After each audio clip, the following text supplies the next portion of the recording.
శ్రీ సత్యసాయి జిల్లా ధర్మవరం నియోజకవర్గం పరిధిలోని బత్తలపల్లి మండలం సంజీవాపురం గ్రామంలో చంద్రబాబు అక్రమ అరెస్టు జీర్ణించుకోలేక హఠాన్మరణం చెందినటువంటి కార్యకర్తల కుటుంబాలను పరామర్శించి ఆదుకున్నారు నారా భువనేశ్వరి.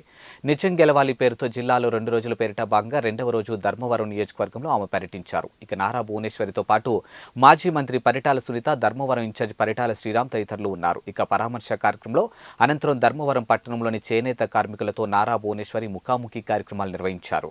ధర్మక్షేత్రంలో ప్రజలే గెలవాలి.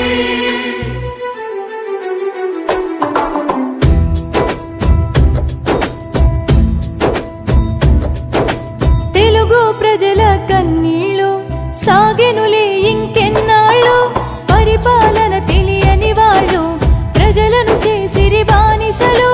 తప్పుల తరకల పాలనలో అప్పుల కుప్పల చిక్కుకున్న ఈ ఆంధ్ర ప్రజలను విముక్తి చేయగ కదిలిన శిఖరం, నిలదీసినందుకే ఈ నిర్బంధం, నియంత పాలన సౌభాగ్యం.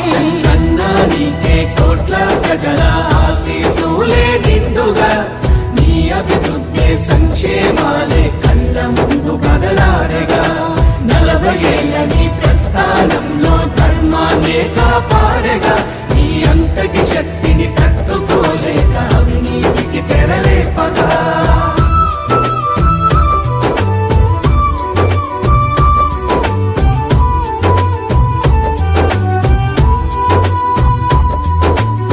ధర్మవరం చేనేత అది ఇప్పుడుది కాదు, మీ అందరికీ తెలుసు. అది 125 సంవత్సరాలు మించి చరిత్ర ఉంది ఆ చేనేత. ధర్మవరం పట్టు చీరలంటే నాకు గుర్తుకొచ్చేది, నాకుండే నాలెడ్జ్తో రక్షాబంధన్, సంపంగి చీరలు, పుష్ప. ఇక్కడికి వచ్చిన వంటి చేనేత